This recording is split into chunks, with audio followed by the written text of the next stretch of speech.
El presidente López Obrador respondió a integrantes del Poder Judicial, y es que las y los jueces buscan combatir jurídicamente la posible sobrerepresentación de Morena y sus aliados en el Congreso.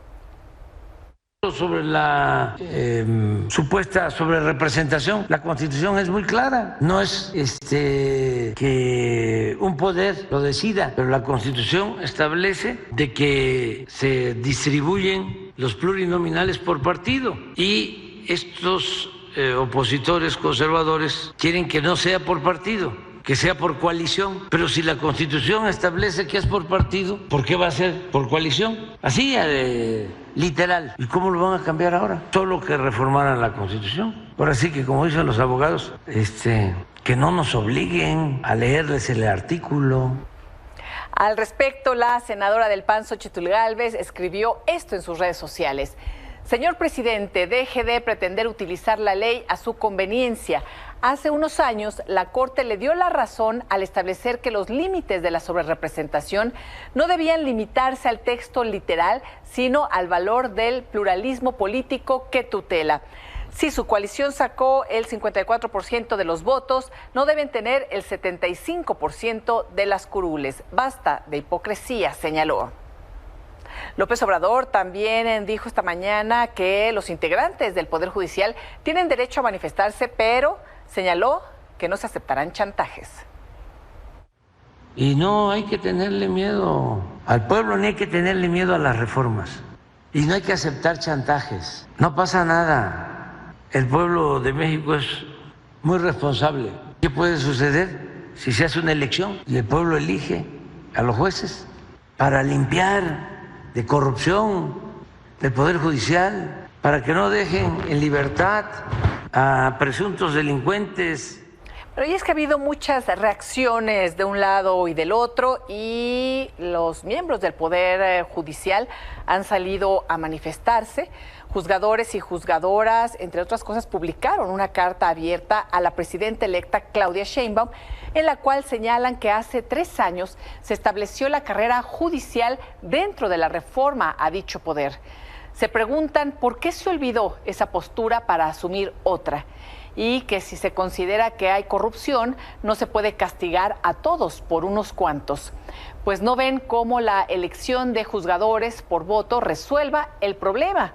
Pues si fuera así, ya se habría resuelto en otros ámbitos. Además, que se dejará de lado la inversión y trabajo para tener profesionales dentro de la institución. Y reiteraron que no son políticos ni compiten en esa arena. Por último, llamaron a la razón, a no destruir instituciones y personas, y que no se persiga a quienes ejercen la función que la Constitución les impone.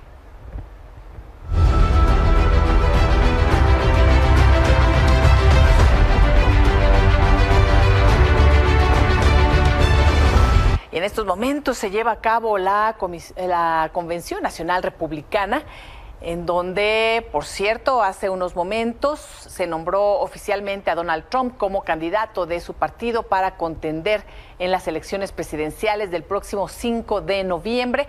Estamos viendo las imágenes en vivo de esta convención. Trump venció a los aspirantes del partido tras arrasar prácticamente con todas las elecciones primarias y caucus en Estados Unidos. And I am here tonight to tell you that we have a solution. Elect Donald J. Trump as the 47th President of the United States. Only President Trump can unite us and restore our economy, rebuild our southern border, and regain our standing in the world. Y esta tarde Donald Trump nombró al senador J.D. Vance como su compañero de fórmula en las elecciones presidenciales de Estados Unidos. Además de ser su candidato a vicepresidente, pues es un hombre que en algún momento fue muy crítico de Donald Trump. Hoy lo integra a esta fórmula. Se fueron descartando en la mañana algunos que se escuchaban en otros momentos que podrían acompañar en esta fórmula a Donald Trump. Trump había expresado su interés en seleccionar a alguien que no solo comparta su visión política y valores conservadores, sino que también sea capaz capaz de complementar su estilo de liderazgo. Vance fue muy crítico, como le comentaba, antes de apoyar a Trump. Ladies and gentlemen, it is now time for us to determine our nominee for the office of Vice President of the United States, Senator J.D. Vance. Bueno, ¿y qué personaje J.D. Vance? Como dato interesante, en plataformas, pues ustedes pueden ver, si sapean por ahí, la película Hillbilly Elegy, Hillbilly, una elegía rural.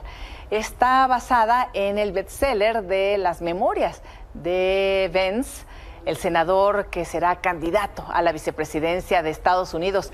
Bueno, curiosamente el fin de semana vi la película, no voy a decir mucho más al respecto, que cada quien la vea, se forme su criterio, a ver qué les parece. Solo comentaré que está protagonizada, aquí ya las ve en su pantalla, por dos grandes, Glenn Close y Amy Adams. Bueno, y varios analistas coinciden que el atentado fallido contra Donald Trump lo catapultó a la presidencia de Estados Unidos. La ciudadanía y mandatarios del mundo condenaron este ataque.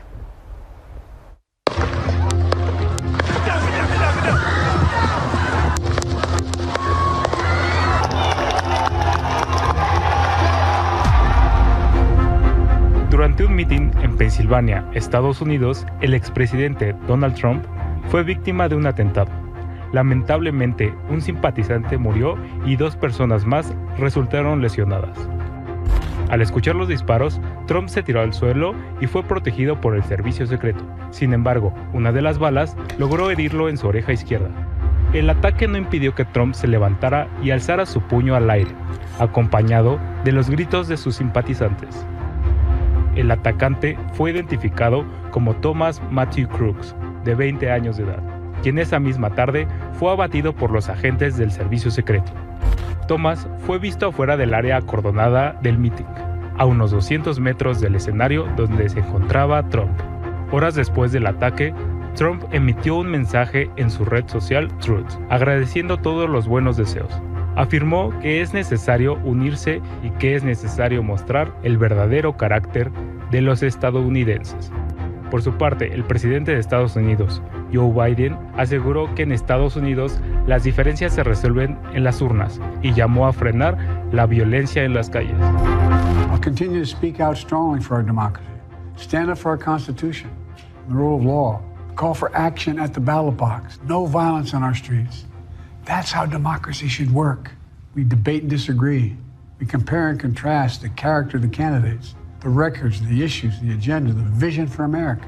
But in America, we resolve our differences at the battle box.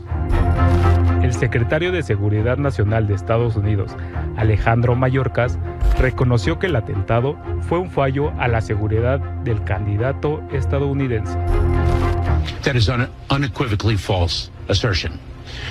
We keep very close watch on a very dynamic threat environment. The president, the former president, are commonly, consistently under threat. We take every single threat seriously. We make security adjustments as are warranted. We had enhanced security for the former president beginning at least in June. We have not received any requests for additional security measures that were rebuffed. That assertion is unequivocally false. Diversos analistas han coincidido en que este atentado podría ser un punto de inflexión en la contienda presidencial y advierten que la ventaja de Trump sobre Biden puede subir aún más. Con información de Bárbara Taide, Milenio Noticias. Vamos a hacer una pausa y al regresar tendremos las opiniones sobre la reforma al Poder Judicial del juez Mario Felipe Mata, el juez de distrito, y también del diputado de Morena, Hamlet Almaguer. Y más adelante, Roberta Garza con todo lo que está pasando en estos momentos en Estados Unidos. Volvemos. Con Mario Felipe Mata Ríos, juez de distrito en Chiapas. Mario, buenas noches. Hola Eli, ¿cómo estás? Mucho Muy buenas noches, mucho gusto. Igualmente, buenas noches, juez.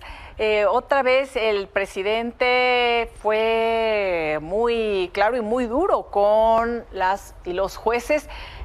Habla de corrupción, habla de chantajes, habla de que se pueden manifestar, pero bueno, no aceptarán este tipo de conductas, en fin.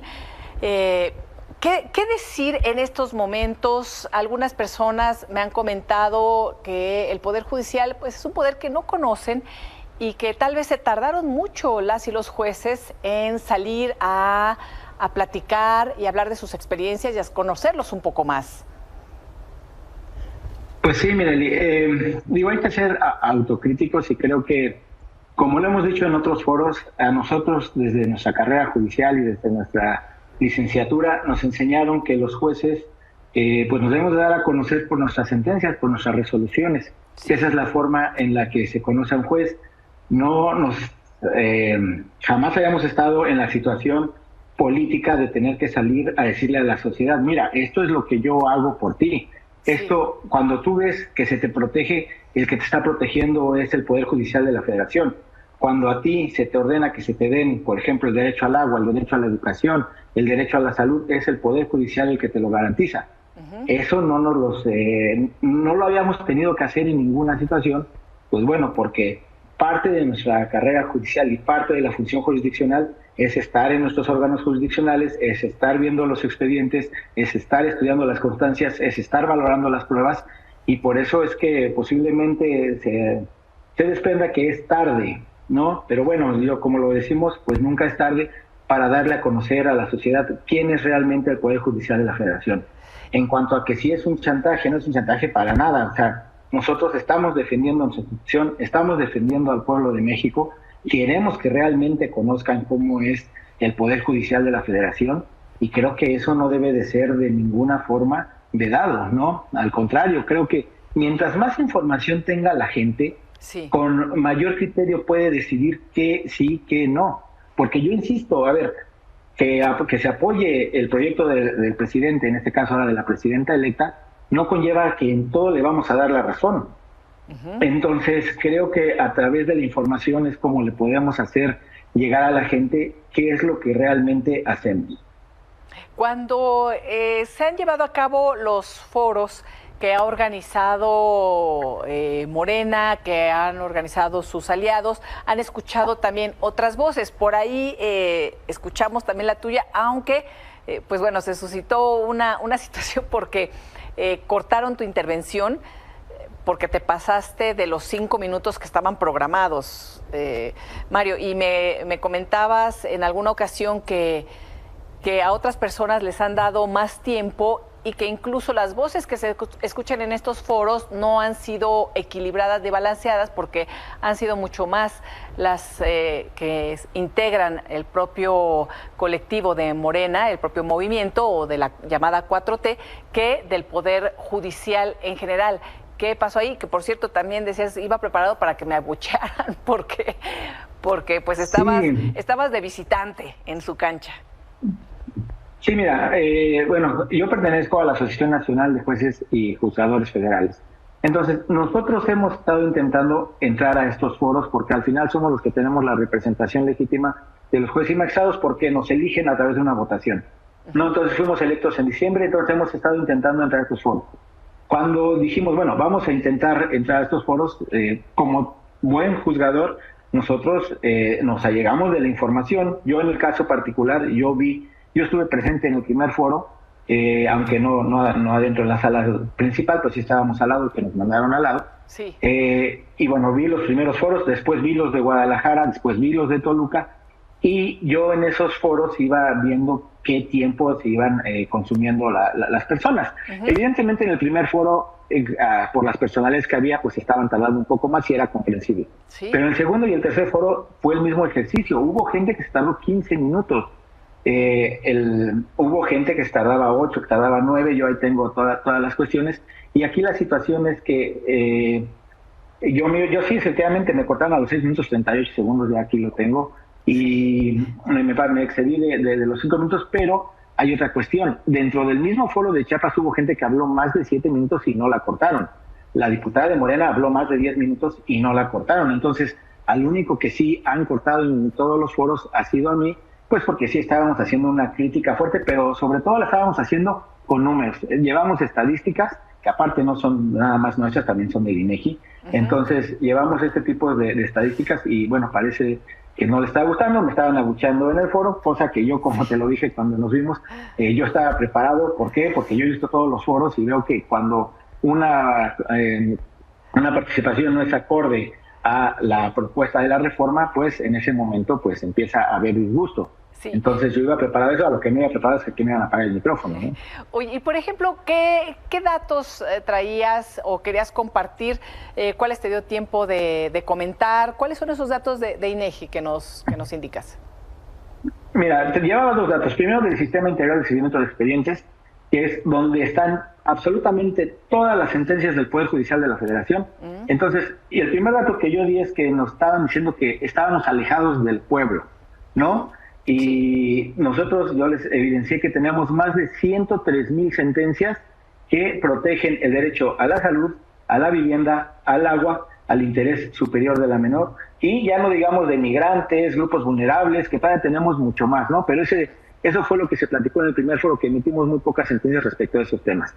El segundo tema es que yo planteé en la mesa, a ver, es cierto, tenemos el 40% nada más de confiabilidad de la población, ¿no? Hemos bajado, es cierto, de ejercicios anteriores, pero yo les digo, a ver, en los últimos dos lugares de este ejercicio, que es del INEGI, que está en la página del INEGI, se encuentran en penúltimo lugar los diputados y senadores y en el último lugar los partidos políticos. Entonces, a mí se me hace un contrasentido que quien vaya a formular las propuestas sean los últimos dos entes de públicos que se encuentran más abajo en el nivel de aceptación y confiabilidad de los ciudadanos. Entonces, creo que es un contrasentido decir que nos quieren someter a voto popular porque la gente ya no confía en nosotros y que la gente confía menos en ellos, todavía vaya a generar las candidaturas. Además, sí también puse en la mesa, a ver, la verdad es que, a ver, hagan un ejercicio también, y si son autocríticos y con eso de que estamos queriendo hacer encuestas de todo y que queremos estar formulando votación de todo y consultas de todo, a ver, hagan una votación, sean autocríticos también ustedes y hagan una votación de qué pensamos de los partidos políticos, si estamos de acuerdo en que nada más de ahí salgan las candidaturas, ¿no? Entonces creo que sería también un ejercicio muy sano y bueno, si vamos a elegir toda esta cuestión. Entonces eran las cosas que yo estaba llevando de datos y bueno, pues ahí es donde nos cortaron. También emití el dato dicen que nos tardamos y emitimos el mismo número de sentencias o similar número de sentencias que los ingresos que nos entran. Es decir, en el Poder Judicial de la Federación no tenemos rezago. ¿En dónde están los rezagos? ¿En dónde están los rezagos? No es ahí, porque la gente lo que vive es que no les resuelven sus temas. Efectivamente, y ha habido diputadas que han salido, que han sufrido una tortura por llevar su asunto en el Distrito Judicial de Morelos, por ejemplo, dijeron, ¿no? Cuando los distritos judiciales pertenecen a los estados. En el Poder Judicial de la Federación nos manejamos por circuitos y en los estados se manejan por distritos judiciales. Entonces, el rezago principal está en los tribunales locales y en los tribunales administrativos, llámese tribunales de contencioso administrativo, de justicia administrativa, tribunales agrarios. Claro, aquí yo les digo, no es también cuestión de ellos, es cuestión de que volteemos a verlos, qué poco personal tienen, a veces no tienen ni para las hojas.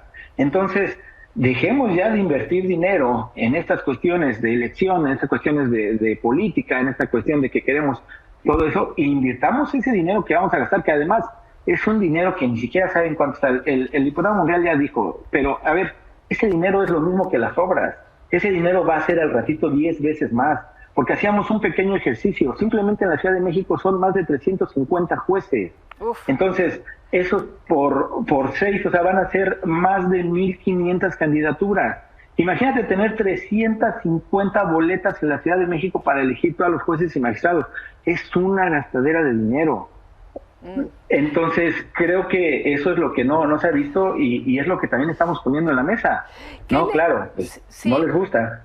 Sí.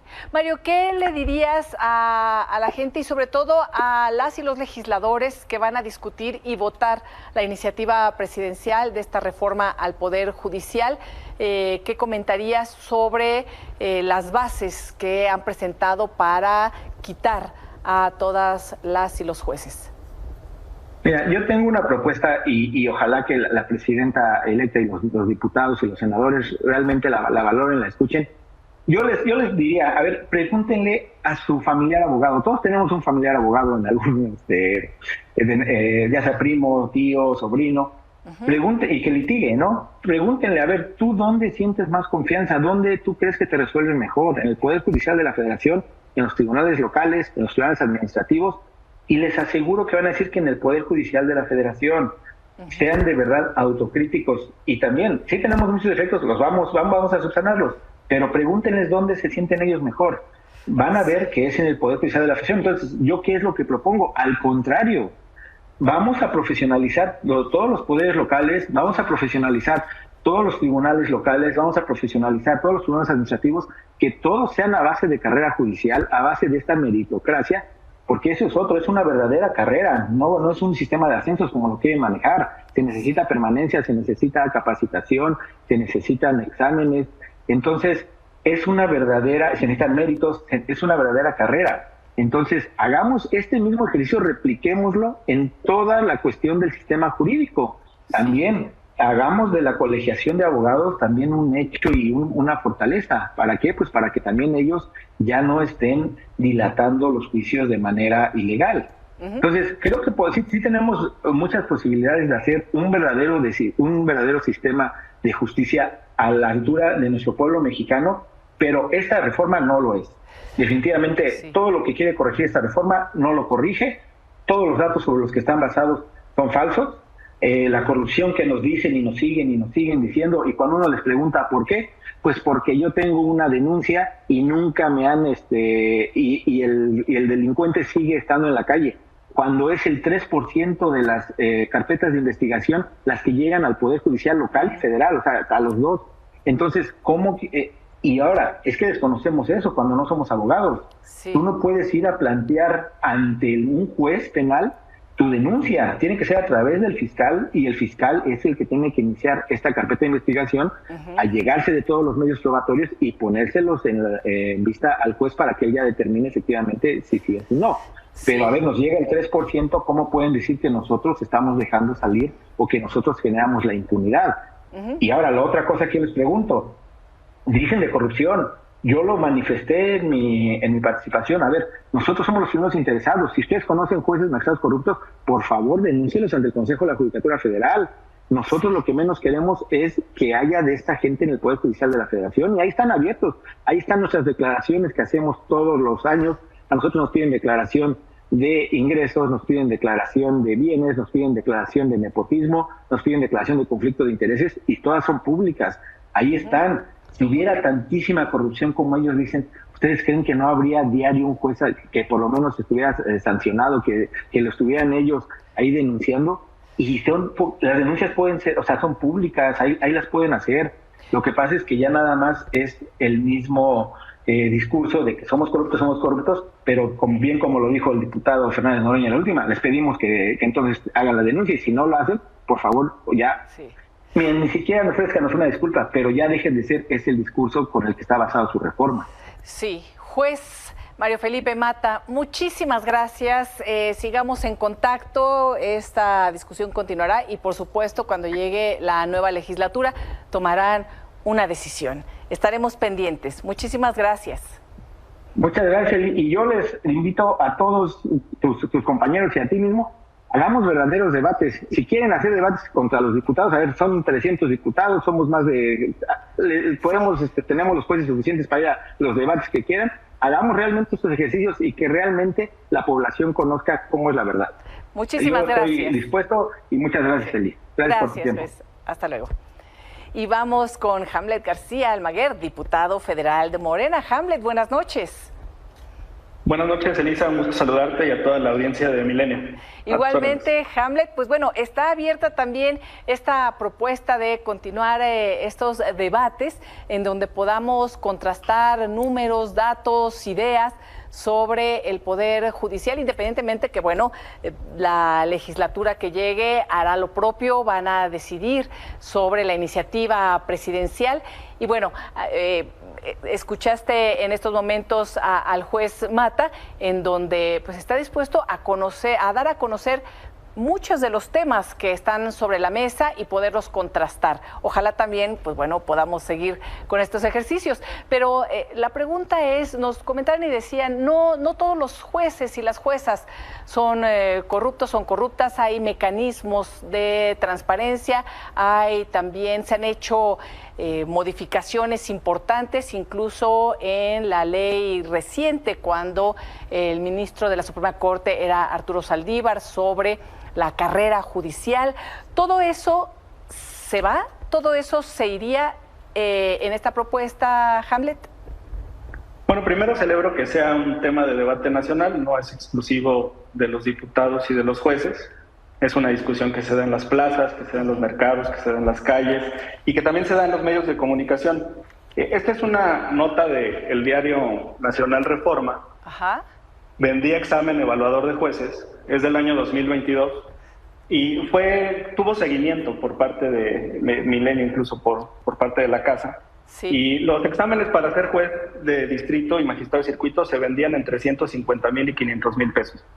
Entonces, sí existen pruebas, pero muchas veces se accede a estos cargos por medio de procesos fraudulentos, como es este tan evidente. Decenas de personas adquirieron este examen, les pasaron las respuestas y entonces incluso se inició con un procedimiento de sanción a quienes emitían este tipo de conducta. ¿Se sancionó, Hamlet? ¿Se sancionó este caso en particular? Este caso en particular, lo que tenemos en la nota es que se inició un procedimiento al director de informática del Instituto de la Judicatura Federal, pero han existido otros casos de venta de plazas y también tenemos problemas con el nepotismo. A pesar de las reformas de 2021 y a pesar de procedimientos internos del Consejo de la Judicatura Federal, pues todavía tenemos decenas y decenas de familiares de magistrados y de jueces dentro del Poder Judicial, de tal manera que la carrera en realidad tiene ventajas significativas para las personas que tienen conexiones o vínculos familiares. Ahora, decirte que todavía nos quedan 4 foros. Sí, perdón, nada más aquí sobre el tema de nepotismo. Sí, lo comentaba el ministro Lainez de que se realizó toda esta reforma y nuevas leyes desde aquella investigación que salió del propio Poder Judicial Federal, del Consejo de la Judicatura Federal, con Enrique Borrego, que exhibió toda esta red también de grupos familiares dentro del poder, y se tomaron medidas y se hicieron reglamentos también muy rígidos en relación a incluso parientes de cuarta y quinta generación. Entonces, bueno, parece que ahí, aunque se tenga a un familiar, no podría ascender si no es por la meritocracia, y no lo podría hacer en los circuitos de los propios jueces, o que hubiera ahí algún conflicto de interés, ¿no? O sea, se han ido creando estos mecanismos para que no exista en el Poder Judicial.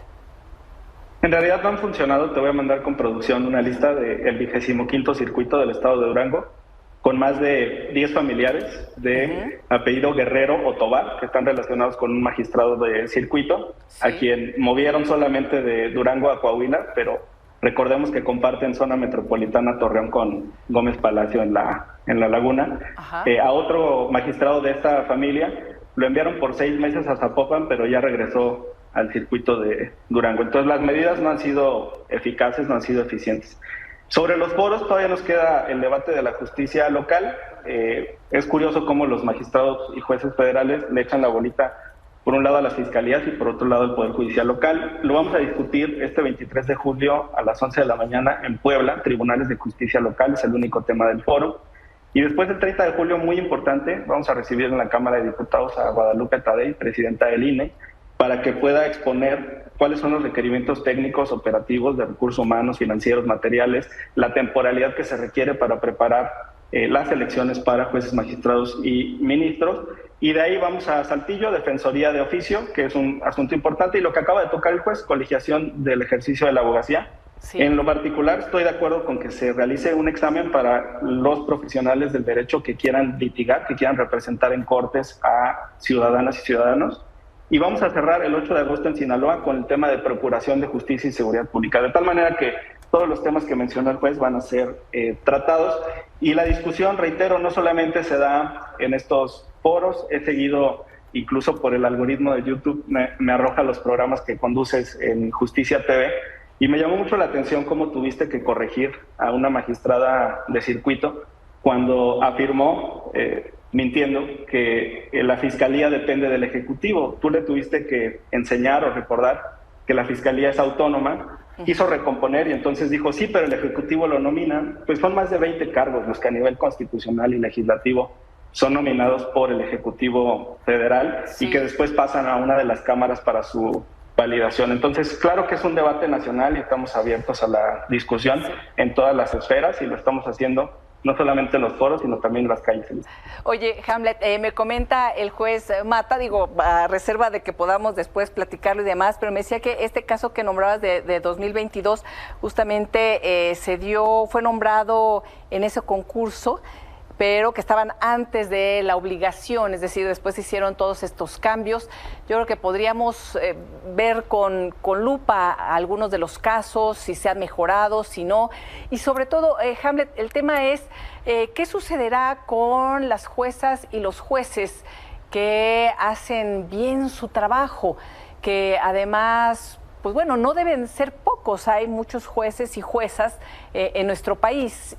Porque decían en su carta que expresaron a la presidenta electa, Claudia Sheinbaum, que no por unos cuantos iban a pagar todos, que por qué no se revisaba también esa parte, y que la propuesta de la iniciativa realmente no iba a mejorar la situación de la justicia si no se consideraba todo en su conjunto como el sistema de justicia, como es el caso precisamente de la justicia local o de las fiscalías que nombrabas hace un momento.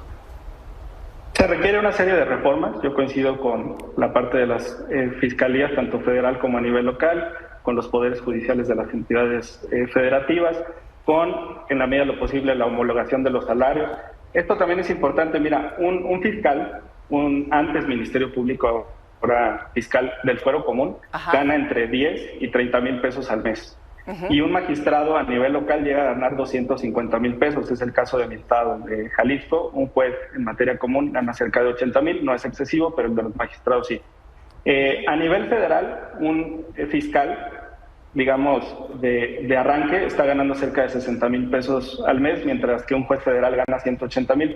Hay países como Colombia o Chile, donde los salarios están un poco más cercanos entre fiscales y jueces. Entonces me parece que este también es un punto pendiente que se tiene que analizar. Lo cierto es que tendríamos una mayor cantidad de jueces y de secretarios si eliminamos los lujos, privilegios y excesos que existen al interior del Poder Judicial. Hemos sido pues muy críticos en esta materia, lo revisamos con motivo del presupuesto de egresos de este año y sin duda se revisará para el siguiente. Pero estoy de acuerdo en que todos los temas que se tengan que debatir se discutan, Elisa. Y yo nunca dije que el juez compró su examen, él solito habló del año. Yo lo que dije es este concurso a nivel general. De hecho, creo que el juez es juez en materia laboral y estaba hablando de temas penales. Por cierto, otro magistrado dijo ayer que iban a impugnar la asignación de diputaciones de representación proporcional para Morena.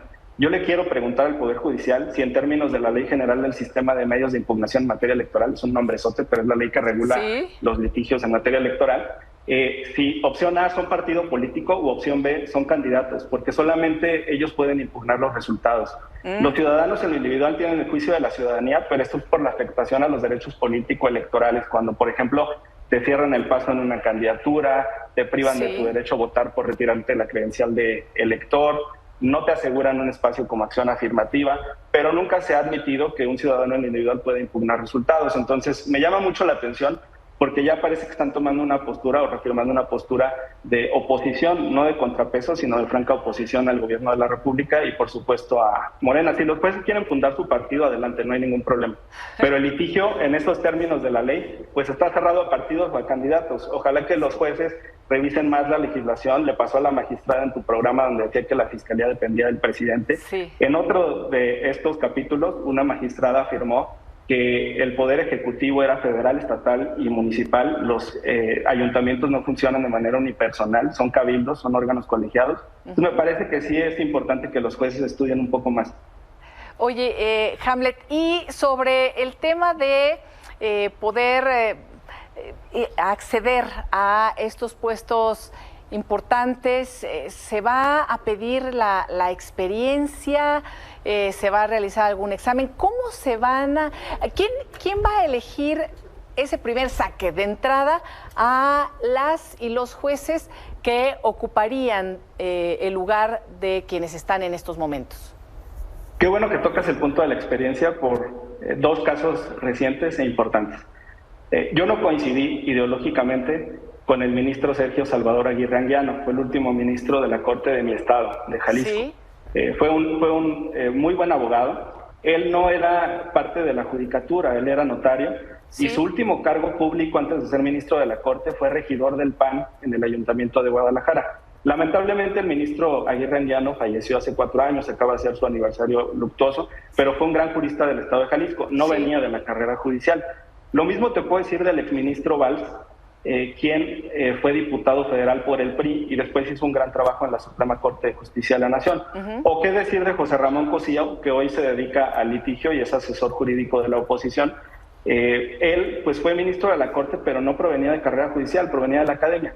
De tal manera que la pluralidad en el ejercicio de la abogacía te permite tener extraordinarios juzgadores que no necesariamente provengan de la carrera judicial. Yo creo que hay muchos académicos de prestigio, yo creo que hay jueces y magistrados locales que han querido ascender a la instancia federal, pero los concursos cerrados no se los han permitido. Y creo también que en otros órganos y en otros oficios como la notaría o como la correduría pública puede haber muy buenos perfiles para ser jueces, magistrados y ministros, Elisa. Sí. Oye, Hamlet, sí, ahora que recordabas a Sergio Salvador Aguirre Anguiano, un gran jurista, un hombre conservador. Ultraconservador. ¿No? Ultraconservador, pero con argumentos muy sólidos, ¿no? Recuerdo aquella frase famosa que dijo sobre el caso llamado la Ley Televisa, y dice, sabrán de qué estamos hechos los ministros de la Corte, ¿no? Bueno, era un gran jurista, sí, ultraconservador, pero así con muchos datos siempre sobre la mesa y no provenía de carrera.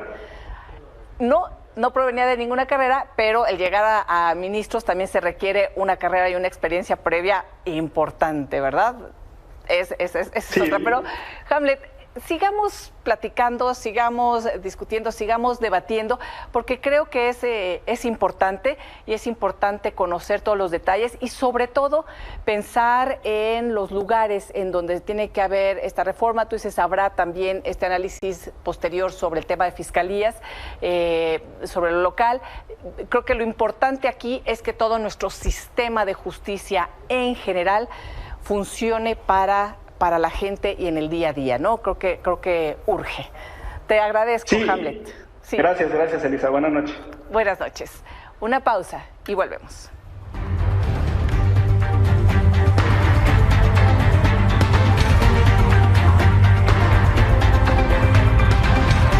Roberta Garza. Roberta, ¿cómo estás? Buenas noches. Muchas novedades. Oye, ¿por dónde empezar? Mucha información, el fin de semana tremendo con este atentado fallido en contra de Donald Trump. Hace unos momentos concluyó la convención republicana, un poco antes dan a conocer, bueno, además de la candidatura de Donald Trump como presidente, la candidatura de Vance como vicepresidente.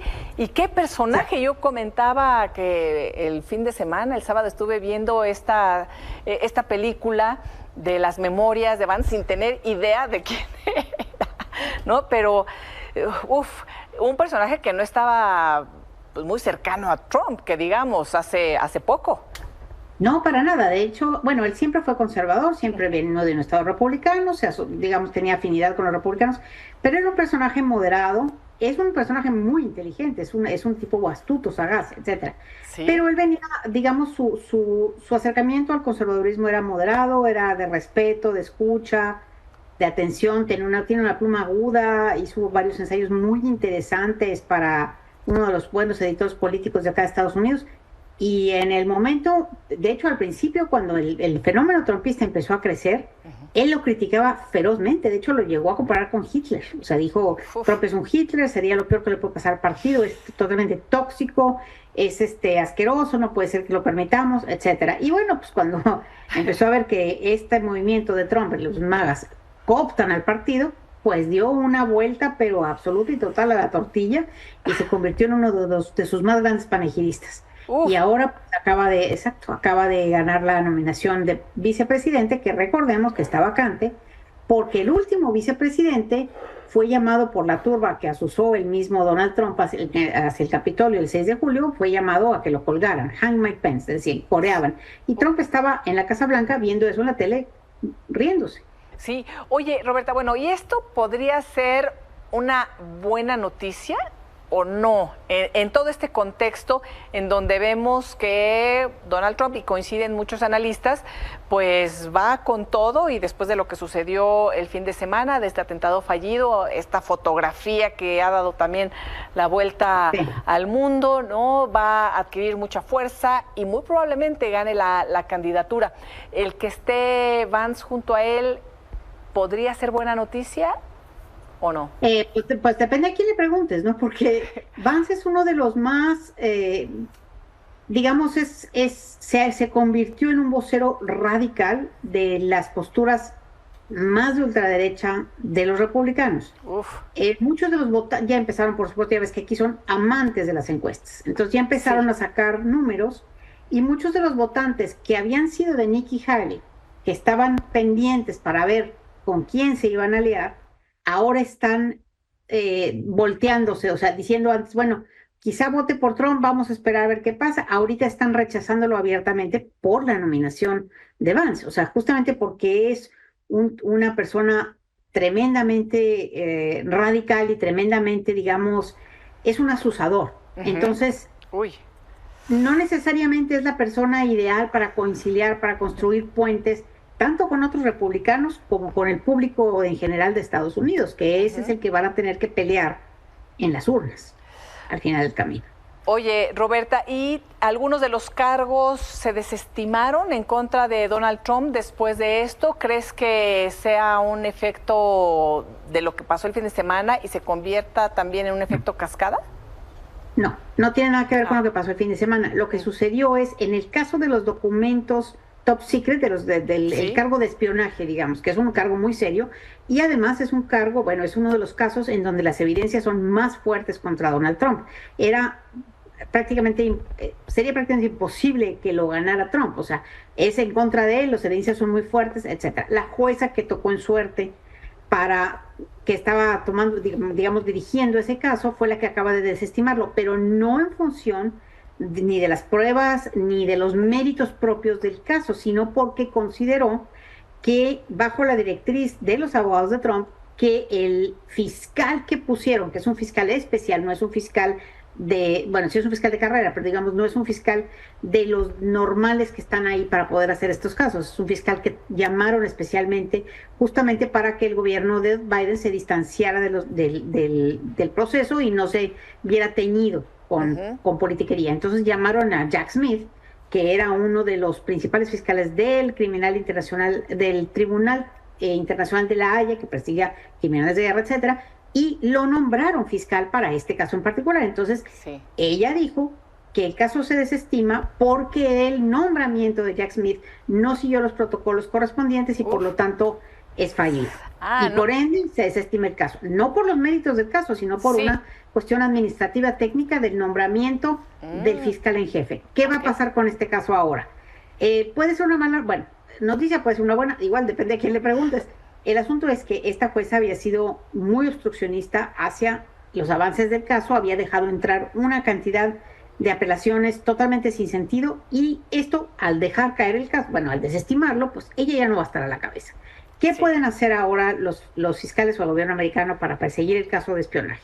Uno, pueden cambiarlo de estado. O sea, ¿dónde se cometieron los delitos? Pues en Florida, que es Mar-a-Lago, donde estaban todos los documentos escondidos, también DC, porque el agraviado, el gobierno federal, pues está en DC. Entonces, probablemente en el distrito, en District of Columbia, en la capital. Entonces, pueden hacer varias cosas. Uno, que se baje Jack Smith y que nombren a otro fiscal común y corriente para que no haya esos problemas. Sí.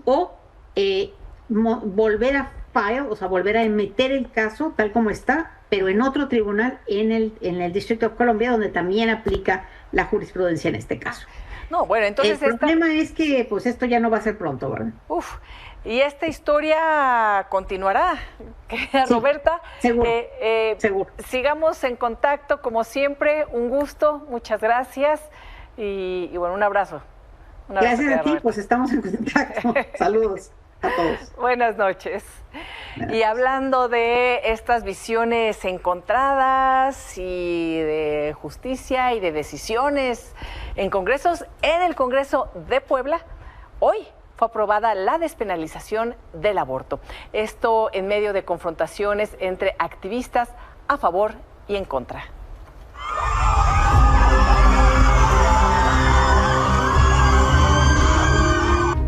...29 votos a favor, 7 votos en contra y en abstención 4. Aprobado en lo general el dictamen con minuta de decreto. Danos tu promesa de dar tu voto a favor de la vida y entra. No se puede pasar, entonces no nos dejan pasar. Por favor, si Laura Zapata nos promete en público que va a votar a favor de la vida, entra. Si no, perdón, Laura, no te podemos dejar entrar.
Y desde septiembre del 2023, la Suprema Corte de Justicia despenalizó la interrupción del embarazo en las primeras semanas. Coloquialmente decimos la despenalización del aborto, pero es la interrupción del embarazo en estas primeras semanas. Sin embargo, solo 14 de las 32 entidades han eliminado las sanciones penales. Son las que ve usted en pantalla: Ciudad de México, Oaxaca, Hidalgo, Coahuila, Veracruz, Baja California, Colima, Sinaloa, así como Guerrero, Baja California Sur, Quintana Roo, Aguascalientes, Jalisco y ahora Puebla.